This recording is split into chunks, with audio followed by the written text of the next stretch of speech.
it was, choreographed like her first couple matches were, but if it wasn't, she looked pretty good, to be honest with you. She had some trouble selling in the beginning, but I think the more that Alexa Bliss worked on her ribs, it looked like the easier it became for Rousey to sell it, and it looks like she kind of settled in and got really comfortable, and it turned out really, really well, I thought, especially when there was that spot where Ronda tried to do the little like twisting Samoan drop type thing, and it looked Oh like her yeah, ribs gave out on her or something like that. I liked that a lot. I thought that was really, really cool I really and like like smart of them to do. I really like how they worked the ribs. They had this Tree of Woe spot where she hit the drop kick running in the corner. Some abdominal stretches.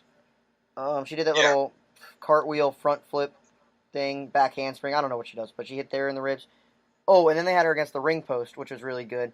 She hit the 2-5, 4.5 counts, and then her Fierce Squad hit another 4.5 count. hmm That was cool. They really worked the ribs really well. Started out sloppy, like you were saying, and they really found their pace later. we're talking about how it was sloppy and kind of got on a little bit. Mike, would you say that they got back to the fundamentals? Would you? Oh, yeah, I would say they get back to the fundamentals. Would you? I would say that there were so many fundamentals in this match, and since it was in San Antonio, that you might as well call the match Tim Duncan, the big fundamental. All right, man. I bet you wrote that down and could not wait to say it. I was very, very proud of that one. I might have mentioned something about it during the match, and I've been waiting a while to get to this one just for that joke. I'm very proud of it. Well, just like the San Antonio Spurs, that was perfection. Hmm. What else we got about this one? Anything else? Um. Oh, I have something else about the Fierce Squad. I don't think it's a Okay. great idea to come out in heels, especially come out for a wrestling match. It just doesn't seem Yeah, practical. I mean, yeah, it doesn't make sense to me. yeah. So every time you see like guys come out to hang with the boys in a match, they come out to ringside. They don't look necessarily ready to go, but like they if they need to, they can throw down. Like girls all the time are wearing their heels, and I don't get it. I Nat- really don't. That's not practical. Natalia had the It's ring not. gear ready to go. Natalia looked like she had the ring gear on. Natalia did have a ring gear on. Credit to Natalia. Natalia was ready to go. She was ready to throw hands on sight. The Fierce Squad was just looking too fresh. I get it. I've never worn heels, and I just don't think it's practical to wear them. I would assume it's not practical to wear for a wrestling match. Yeah, one would believe, right? I I don't have to know. believe that. I mean, they're good for a girl on game days, college football game day. Not good for a wrestling match. Hashtag girls on game day. All right, yeah, well, that's all I got. All right, well, we'll go ahead and just make our way back and start at the end, or finish at the end here with Braun Strowman and Roman Actually, Reigns hold in up. a cell. Before we do get into it, I do think I have Ronda Rousey's next opponent. Do tell, please, please. It's going to be the Riot Squad, right? They announced a Super Showdown matchup versus the Riot Squad. Ruby Riot's going to get the next chance. I could see it. I think they're just going to keep playing the card of the 3-on-1 beatdowns, and we'll see if Ruby Riot can get to her. I don't think she will. I think you're right with the Charlotte prediction of the Royal Rumble, and we'll eventually get there. But Yeah, now, I go wouldn't ahead. hate that. Yeah. But for now, let's go ahead. You already started introducing it, so go ahead. Yeah, so we're talking now about Roman Reigns, Braun Strowman, a cell, special guest referee Mick Foley. Um, Did you this match was pretty solid for the Before you get most into part it, during. Did you know? I don't know if you heard about this. This was like this match followed 20 years ago when Mick Foley was thrown off a Hell in the Cell structure. Did you know this? 20 years Uh, this, ago. this is news to me. No, this is 20th news to me. anniversary. Wow, that's my factoid of the day. I bet you've never even heard that. Mike's factoid of the day, guys. There it is for you. I do want to point out how I love Mick Foley as a special guest referee. I thought he was just hysterical. Braun just yelling back and forth at him.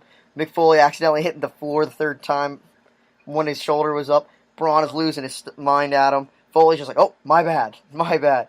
There was one point when Roman Reigns grabbed a table from underneath the ring, and he was looking for the table for a while. And Mick Foley looked over the side. The table came out, and Mick Foley said, "Oh, tables are good. Tables are good." And I was like thinking, what would be bad, Mick? What would he not be allowed to bring out there? A I wanna go chainsaw, ahead. maybe? I don't know. But you've even wrestled with a guy with a chainsaw. Your partner was Chainsaw Charlie, so I don't really understand what would have been so bad there. I want to bring up another point as well that I think needs to be addressed. Imagine the irony of Mick Foley asking you if you're okay after taking a bump in wrestling. Just let that sink in for a minute. Like, Mick Foley was in a match as a special guest referee asking Roman Reigns and Braun Strowman if they were okay after getting speared through tables and thrown against the side of the cell and all of that.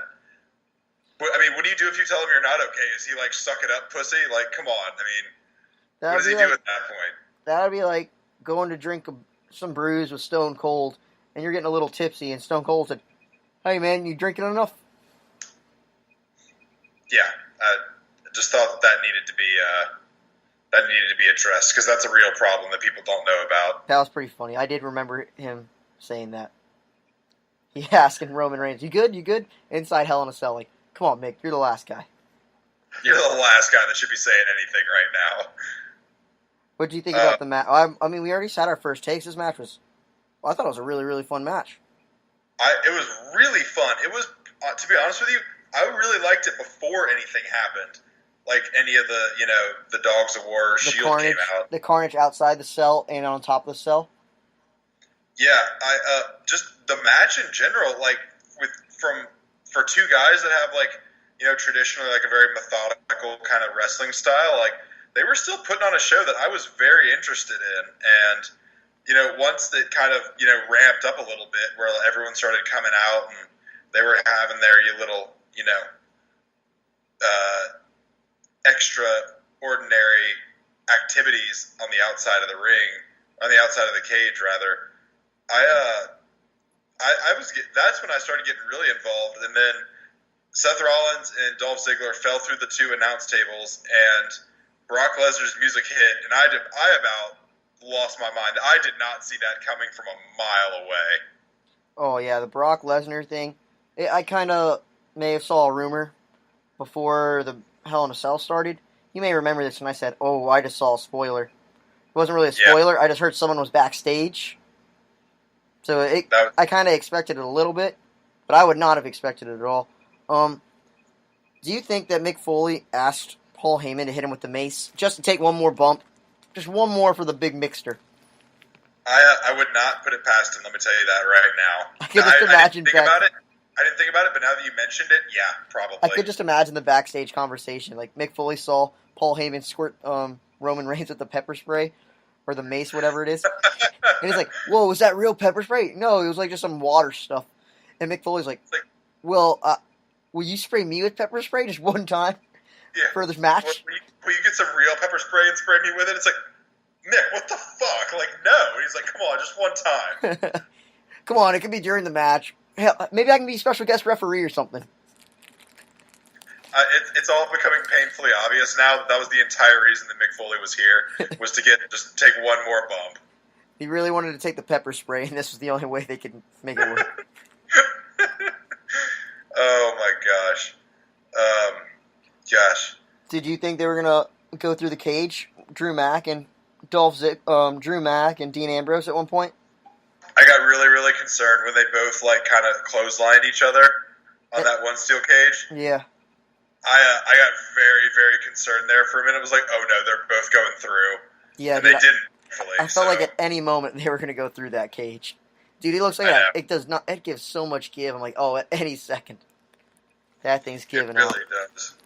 I guess that new red stuff, that red coloring, it really held the cell together.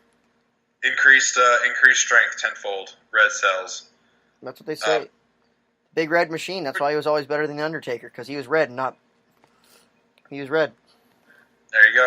Question for you, Mike. Where do you think this feud goes from here? I guess they're doing the triple threat. That's all I see them doing.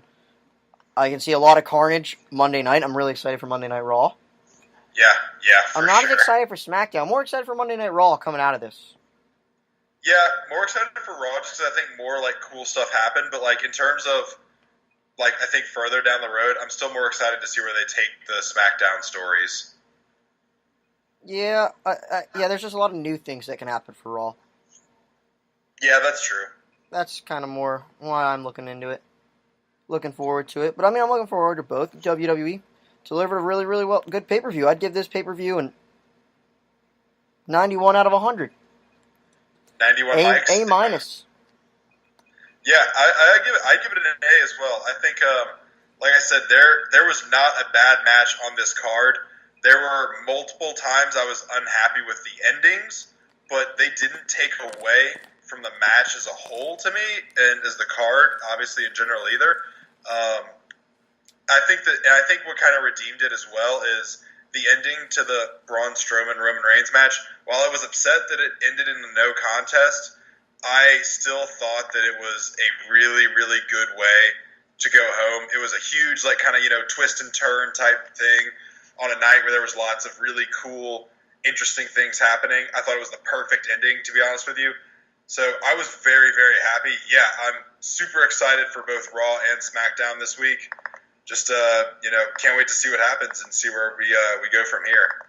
Yeah, I am very excited. Way to go, Vince and company. You guys did well. You guys put on a really good pay-per-view. Did not really expect that much going into it. I expected a little bit. I was somewhat excited for it. Was not expecting it to go this well. And I had fun. I had a lot of fun. Really enjoyable. Wasn't too long. Perfect amount of matches. It was good.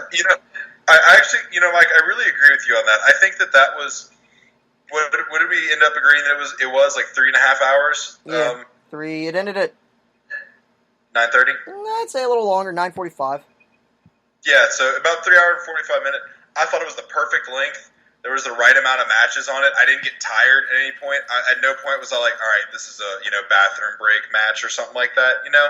Like there was no fluff or unnecessary filler in the match or in the card of like filler matches or anything like that. So yeah, I think this might be one of their stronger pay-per-views to date this year. To be honest with you, I agree. I 100% agree. It was like I was thinking earlier. I was like, man, I don't know about these co-brand pay-per-views. We're just not getting the best storylines, and I completely changed my mind after tonight. I got the best matches, and I really enjoyed it. I agree. I agree. I think I was kind of on the fence about how the dual branded pay-per-views were going. They hadn't really impressed me so far, to be honest with you. And I think that this definitely got not got me back on board, but showed me that if you do it right, it comes out really, really well. All right, guys, that's our show. Thanks a lot for tuning in with us. We had a great time recording and watching this pay-per-view. Like we said, one of our favorite ones that we've watched this year. Probably one of our more favorite podcasts to record, too, I'd say. We had a lot of good stuff to talk about. Had some good little funny bits in there, too. Follow us on Twitter at TablesTLP. We live tweet all the Raw and SmackDown shows. We'll be back on schedule this week. Be posting our podcast Tuesday night after SmackDown for our weekly recap. Tuesday night, Wednesday morning. Tuesday night, Wednesday morning, something like that. Yeah. Mike's got another interesting little blog post coming up for y'all on Thursday, maybe Friday. That he should be. I'll leave it a surprise. I don't want to ruin it. I think y'all will enjoy it. You got anything you want to say about that, Mike? Yeah, y'all enjoy it. It's going to be a little goofy, a little funny, maybe serious. It might be serious for me. You might think it's all a joke, but it's Wrestling's a serious business for us. We never joke. Mixed Match Challenge is starting up soon, right?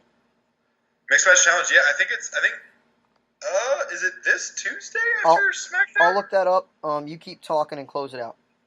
All right, so we just want to give a special shout out, rip in peace to our boy Matt Hardy. Like we said, we've been watching wrestling for quite a long time, for 20 years in our mom's basement. So we remember the Hardy Boys, Team Extreme, taking some nasty, nasty bumps, winning some awesome tag team titles, some hardcore titles. Just want to give him a great shout out. We love you, Matt. Hope nothing but the best for you and your family heading forward. Delete for sure. All that great stuff. What about Mixed Match, Mike? Did you find out anything about that? Tuesday, right after SmackDown. Live on Facebook SmackDown. Watch. Maybe we'll tweet that out. Who knows? I hope we might talk about that a little bit, yeah. I hope so. We're going to try to do that, and Mae Young. We'll try to keep live tweeting those events. Love those. Mae Young so far been really, really good this year. I've only seen the first episode. I'm a little bit behind, but plan on catching up on those, and we'll talk about those maybe a little bit too in our recap if we have the time. Might write a little blog post about them. We'll see. Yeah, hopefully. Yeah, so some stuff on the way. We got the Wednesday podcast, some blogs coming up.